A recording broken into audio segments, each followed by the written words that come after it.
Hello दोस्तों, स्वागत है आपका अपने YouTube चैनल नौकरी वाला में। फिर से हाजिर हो चुका हूं एक नए नोटिफिकेशन के साथ। और यहां पे जो टोटल नंबर ऑफ वैकेंसी है 4576 पदों पर वैकेंसी आपको देखने को मिलेगी। साथ ही साथ नोटिफिकेशन जो जारी किया गया है यहाँ पे all India institute of medical science की तरफ से ये नोटिफिकेशन आपको देखने को मिलेगा। और इसके अंदर टेक्नीशियन के पद आपको देखने को मिल जाता है, जूनियर इंजीनियर के पदों पर वैकेंसी है, सुपरवाइजर के पदों पर वैकेंसी है, असिस्टेंट इंजीनियर के पदों पर वैकेंसी है और भी बहुत सारी वैकेंसी आपको देखने को मिलेगी। कुछ इंपॉर्टेंट पॉइंट जो हम पहले जान लेते हैं, लेकिन उससे पहले वीडियो को लाइक नहीं किया है, लाइक जरूर कर दीजिएगा। देखिए, सबसे पहली बात यहां पर 4500 के करीब आपको वैकेंसी देखने को मिलेगी। उसके अलावा यहां पे आपकी परमानेंट जॉब रहने वाली है, मतलब कि किसी भी प्रकार का कोई कॉन्ट्रैक्ट आपका नहीं चलेगा। सिलेक्शन जो आपका होगा वो आपका सीबीटी एग्जाम यहां पे होने वाला है और उसी सीबीटी एग्जाम के बेस पे आपका सिलेक्शन यहां पे देखने को मिलेगा। एग्जाम का पैटर्न क्या रहेगा वो मैं आपको पूरा डिटेल में बताने वाला हूं। क्वालिफिकेशन के बारे में बात करें तो अगर आपने आईटीआई कर रखा है तो उसको अप्लाई कर सकते हैं। अगर आपने यहाँ पे इंजीनियरिंग का डिग्री कर रखा है तो भी यहाँ पे आप एलिजिबल है। इलेक्ट्रिकल, मैकेनिकल और आपका सिविल और भी बहुत सारी ब्रांच एलिजिबल है। उसके अलावा अगर आपने यहाँ पे 12th कर रखा है या फिर आपने सिंपल डिग्री कर रखा है तो भी आप इसको अप्लाई कर सकते हैं। सिंपल ग्रेजुएशन कर रखा है तो भी आप यहाँ पे आवेदन कर सकते हैं। एंड यहाँ पे जो पोजीशन आपका रहेगा वो आपका यहाँ पे टेक्नीशियन के पदों पर वैकेंसी है, सुपरवाइजरी पदों पर वैकेंसी मिलेगी, जूनियर इंजीनियर के पदों पर वैकेंसी मिलेगी और आपका असिस्टेंट इंजीनियर के पदों पर वैकेंसी आपको देखने को मिलेगी और भी बहुत सारी वैकेंसी यहाँ पे मिलने वाली है। तो चलते हैं इसके ऑफिशियली नोटिफिकेशन की तरफ और इसी वीडियो के अंदर अप्लाई का प्रोसेस भी बता दूंगा, तो ध्यानपूर्वक वीडियो को देखिएगा। लेकिन उससे पहले वीडियो को लाइक नहीं किया है, लाइक कर देना। पहली बार ही चैनल पे विजिट कर रहे हो तो चैनल को सब्सक्राइब कर लेना, बेल आइकन को प्रेस कर लीजिएगा, इससे आपको फायदा मिलेगा। जब मैं नेक्स्ट वीडियो अपलोड करूंगा चैनल पे तो आपके पास सबसे पहले नोटिफिकेशन आएगा और आप उससे डायरेक्टली अप्लाई कर पाओगे। आइए वीडियो को स्टार्ट करते हैं यहाँ पे और मैं आपको लेके चलता हूं इनके ऑफिशियली नोटिफिकेशन की तरफ, जो कि मैंने डायरेक्टली एक न्यू टैब के अंदर ओपन कर लिया है। यहाँ पे आप देख सकते हैं। तो यहाँ पे जो आपका वैकेंसी है वो आपका रहेगा यहाँ पे एम्स की तरफ से निकाला गया है, all India institute of medical science की तरफ से। बेसिकली यहाँ पे आपका कॉमन रिक्रूटमेंट एग्जामिनेशन लिया जा रहा है और इसके अंदर लगभग आपका 4500 पदों पर वैकेंसी आपको देखने को मिलेगी। उसके अलावा बात करते हैं, नोटिफिकेशन 207 पेजेस का है, तो सारे नोटिफिकेशन को हम डिस्कस नहीं करेंगे, ओनली इंपॉर्टेंट पॉइंट को ही यहाँ पे मैं डिस्कस करने वाला हूं। देखिए, सबसे पहली बात, इसका जो लास्ट डेट रहेगा वो आपका 31 जनवरी 2025 और शाम को 5 बजे तक आप इसके लिए आवेदन कर सकते हैं। ये इसका लास्ट डेट है। अगर आपने अप्लाई नहीं किया तो अप्लाई कर देना।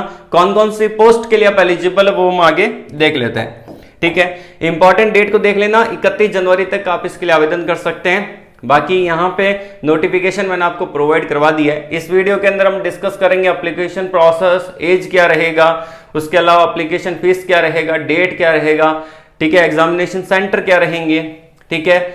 और यहाँ पे बात की जाए एलिजिबिलिटी क्या रहेगी, डॉक्यूमेंट वेरिफिकेशन में कौन कौन से डॉक्यूमेंट लगेंगे, इन सारी चीजों को हम डिस्कस करने वाले हैं। सबसे पहले इंट्रोडक्शन और दे रखा है, ये जितनी भी एम्स है सब यहाँ पे मिलके हायरिंग कर रही है, तो आप यहाँ पे देख सकते हैं। अब बात करते हैं यहाँ पे कुछ इंपॉर्टेंट पॉइंट, जैसे कि हम यहाँ पे देख लेते हैं कि इसका एज क्राइटेरिया क्या रहेगा। तो यहाँ पे जो आपको एज रिलैक्सेशन देखने को मिल जाता है 5 साल का, 3 साल का और 10 साल का, ठीक है ना। तो एज रिलैक्सेशन बिल्कुल आपको यहाँ पे दिया जाएगा, ठीक है। तो यहाँ पे मैं उन्हीं पॉइंट को डिस्कस करने वाला हूँ जो अपने काम के रहने वाले हैं, ठीक है। तो उन्हीं पॉइंट को यहाँ पे मैं डिस्कस करूंगा। सबसे पहली बात, इसका एप्लीकेशन फीस कितना है। तो एप्लीकेशन फीस के बारे में मैं आपको पहले बता देता हूँ। यहाँ पे अगर आपकी कैटेगरी जनरल ओबीसी है तो आपको 3000 रुपये पे करना पड़ेगा, ठीक है। और अगर आप एससी कैटेगरी से बिलोंग करते हैं तो आपको 2400 रुपये पे करने पड़ेंगे, 2400 रुपये।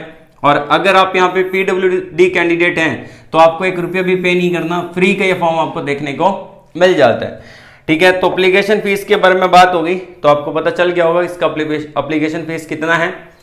उसके अलावा यहाँ पे जो एडमिट कार्ड है वो 3 दिन पहले जारी कर दिए जाएंगे और जो सिटी रहेगा आपको पता चल जाएगा 7 दिन पहले। इनकी ऑफिशियली वेबसाइट पे जाके चेकआउट कर सकते हैं, ठीक है ना। उसके अलावा अगर हम जाने इसका एग्जाम पैटर्न क्या रहेगा तो यहाँ पे सीबीटी एग्जाम के बारे में पहले जान लेते हैं कि एग्जाम पैटर्न क्या रहेगा, सिलेबस क्या रहेगा। तो यहाँ पे सीवीटी एग्जाम होगा जो कि 90 मिनट का होगा, ठीक है ना। और उसके अंदर यहाँ पे 100 एमसीक्यू आएंगे और 400 मार्क्स का ये पेपर आपका होने वाला है, मतलब कि एक क्वेश्चन 4 मार्क्स का आपको देखने को मिलेगा, ठीक है। उसके अलावा अगर बात की जाए यहाँ पे कि जो 25 एमसीक्यू है वो आपका जनरल नॉलेज, एप्टीट्यूड और कंप्यूटर से रिलेटेड आएंगे और 75 एमसीक्यू यहाँ पे आपकी डोमेन से रिलेटेड आएंगे। जो भी आपकी ब्रांच है, जो भी आपका ट्रेड है, उससे रिलेटेड यहाँ पे आपसे सवाल पूछे जाने वाले हैं, ठीक है। उसके अलावा यहाँ पे 90 मिनट का टाइम आपको यहाँ पे मिलेगा, ठीक है। और इसी के साथ साथ अगर बात की जाए कि कुछ और इंपॉर्टेंट पॉइंट जैसे कि सिलेबस क्या रहेगा, तो यहाँ पे इन्होंने सिलेबस दे रखा है। आप इसको एक बार चार्ट को अच्छे से देख लेना कि इन्होंने क्या क्या चीजें मेंशन कर रखी है। ये आपका ग्रुप कोड है, ठीक है ना। तो यहाँ पे आपका ग्रुप कोड है, आपका ग्रुप नेम है और यहाँ पे सिलेबस है और स्किल टेस्ट के बारे में दे रखा है और ये आपका लैंग्वेज है कि कौन सी लैंग्वेज में पेपर आने वाला है उसके बारे में।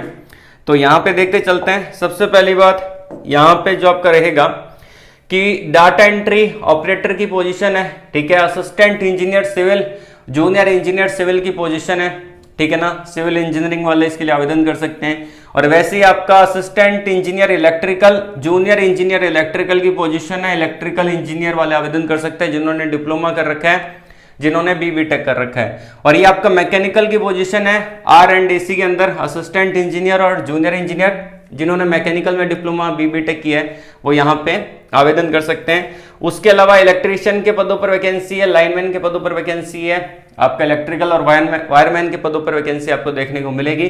ड्राफ्टमैन के पदों पर वैकेंसी आपको देखने को मिल जाती है। स्टोर कीपर जनरल के अंदर वैकेंसी निकाली गई है, मटेरियल मैनेजमेंट के अंदर, तो आप यहाँ पे देख सकते हैं। उसके अलावा यहाँ पे जो अपने काम की वैकेंसी है उसी को मैं यहाँ पे डिस्कस करूंगा। बाकी बहुत सारी वैकेंसी उसको मैं सभी को नहीं ले रहा।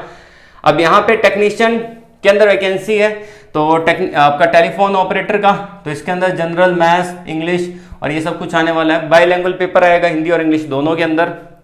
और ये आपका है टेक्निकल असिस्टेंट टेक्नीशियन के पदों पर वैकेंसी है। सुपरवाइजर के पदों पर वैकेंसी आपको देखने को मिलेगी। वैसे ही और भी बहुत सारी वैकेंसी यहाँ पे है, ठीक है। जैसे ही आप देख सकते हैं फायर टेक्नीशियन, सिक्योरिटी कम फायर असिस्टेंट के पदों पर वैकेंसी है। जनरल, मैथ्स और आपका इंग्लिश आएगा और इसमें आपका पीएसटी और पीईटी दोनों होने वाला है और पेपर आपका बाइलैंग्वेज आपको देखने को मिलेगा। Junior Hindi translator, senior Hindi translator officer के पदों पर वैकेंसी जिन्होंने 12th कर रखा है उनके लिए इंग्लिश और हिंदी आएगा। स्किल टेस्ट आपका यहाँ पे होने वाला है। उसके अलावा ड्राइवर के पदों पर वैकेंसी है, ऑर्डिनरी ग्रेड की पोजीशन यहाँ पे आपको मिलेगी। उसी के साथ साथ यहाँ पे प्रोग्रामर का वैकेंसी है। बहुत सारे बच्चे कहते हैं कि सर मैंने बीसीए कर रखा है, बीएससी कंप्यूटर में साइंस में कर रखा है, आईटी में कर रखा है, तो हमारे लिए कोई गवर्नमेंट जॉब लेके आइए।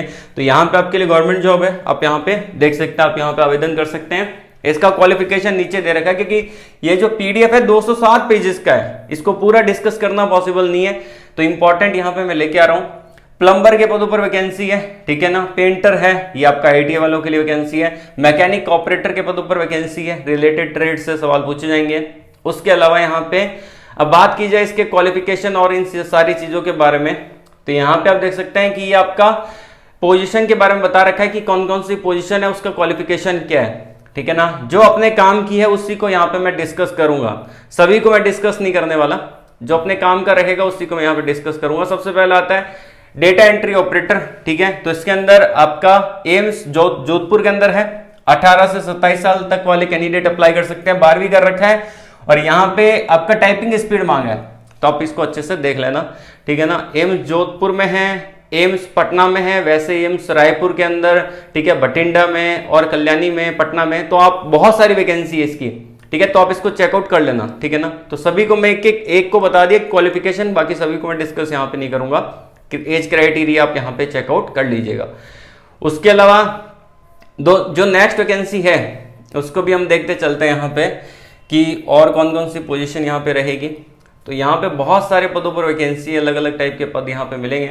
ये आपका आता है असिस्टेंट इंजीनियर सिविल और जूनियर इंजीनियर सिविल के पदों पर वैकेंसी। अब यहाँ पे देखते हैं, ये आपका असिस्टेंट इंजीनियर की पोजीशन है, तो आप यहाँ पे देख पा रहे हैं, और ये आपका जूनियर इंजीनियर सिविल की पोजीशन है। तो इसमें आपका एम्स पटना के अंदर वैकेंसी है और ये आपका CAPF के अंदर वैकेंसी आपकी रहेगी और इसके अंदर 35 साल की उम्र है आपका जो असिस्टेंट इंजीनियर के अंदर है, और जो आपका जूनियर इंजीनियर के अंदर 30 साल की एज आपको मिलेगी, और इसके अंदर सिविल में BTech कर रखा है, आवेदन कर सकते हैं। इसमें 5 साल का एक्सपीरियंस मांगा है और जो आपका रहेगा यहाँ पे जूनियर इंजीनियर के अंदर 3 साल का डिप्लोमा अगर आपने किया है तो आप इसके लिए आवेदन कर सकते हैं। और यहाँ पे आप देख सकते हैं इन्होंने एक्सपीरियंस को डिजायरेबल में रखा है, तो अगर आप यहाँ पर अप्लाई कर रहे हैं तो एक्सपीरियंस के अंदर डिजायरेबल बोला है कि है तो है, अच्छी बात है, नहीं है तो भी फ्रेशर अप्लाई कर सकते हैं, ठीक है ना। तो बाकी सभी पोजीशन के अंदर सेम क्वालिफिकेशन है, ठीक है, तो आप इसको अच्छे से एक बारी देख लीजिएगा। एक्सपीरियंस डिजायरेबल कैटेगरी में आ रहा है, मतलब कि अगर आपके पास एक्सपीरियंस है तो अच्छा है, नहीं है तो फ्रेशर बिल्कुल अप्लाई कर सकते हैं। ये आपका जूनियर इंजीनियर एम्स भोपाल की है, ये आपका भुवनेश्वर है, ठीक है, बिलासपुर है, ये सब कुछ यहाँ पे दे रखा है। तो इन सभी वैकेंसी को आप चेकआउट कर लेना। ये आपका सिविल का था, ठीक है ना। अब असिस्टेंट इंजीनियर इलेक्ट्रिकल और जूनियर इंजीनियर इलेक्ट्रिकल की वैकेंसी को देख लेते हैं। अब इसके अंदर बोला है यहाँ पे अगर आपने BTech कर रखा है आवेदन कर सकते हैं। इसमें आपका 5 साल का एक्सपीरियंस मांगा है असिस्टेंट इंजीनियर के लिए, लेकिन अगर आप जूनियर इंजीनियर में आके देखेंगे यहाँ पे तो इसके अंदर 2 साल का एक्सपीरियंस बोला है, ठीक है। जूनियर इंजीनियर की किसी भी पोजीशन के लिए आवेदन कर रहे हैं तो 2 साल तक का एक्सपीरियंस बोला है। एक्सपीरियंस है तो अच्छी बात है, नहीं है तो भी फ्रेशर यहाँ पे आवेदन कर सकते हैं, क्योंकि यहाँ पे डिजायरेबल बोला है कि एक्सपीरियंस डिजायरेबल के अंदर बोला गया है, आप यहाँ पे देख सकते हैं। उसके अलावा अगर बात करते हैं यहाँ पे तो इसको सब कुछ एक बार आप अच्छे से देख लीजिएगा, ठीक है ना। जूनियर इंजीनियर के अंदर एक्सपीरियंस डिजायरेबल है फॉर ए BTech स्टूडेंट और डिप्लोमा स्टूडेंट के लिए 5 साल का एक्सपीरियंस मांगा है, ठीक है ना।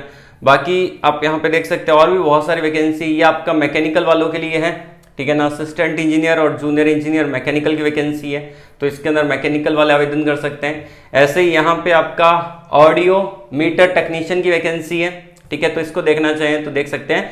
ऐसी बहुत सारी वैकेंसी आपको देखने को मिलेगी। तो इस नोटिफिकेशन का लिंक मैं आपको वीडियो के डिस्क्रिप्शन में दे दूंगा।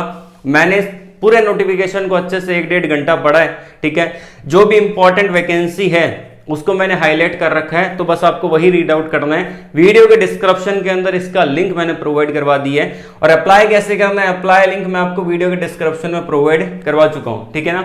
अगर आप इंटरेस्टेड हैं तो 31 जनवरी तक आप इसके लिए आवेदन कर सकते हैं। यहां से आप डायरेक्टली आप देख सकते हैं कि ये डायरेक्टली वेबसाइट आ चुका है all India institute of medical science का, और यहाँ पे आपको लॉग इन टू अप्लाई वाले बटन पे क्लिक कर देना है। इसके अंदर आप इसके अंदर रजिस्ट्रेशन कर सकते हैं और डायरेक्टली इसको अप्लाई कर सकते हैं। अप्लीकेशन फीस के बारे में देख लेना, 3000 रुपए और 2400 रुपए अप्लीकेशन फीस है। अगर आप पे कर सकते हैं तो अप्लाई कर दीजिएगा।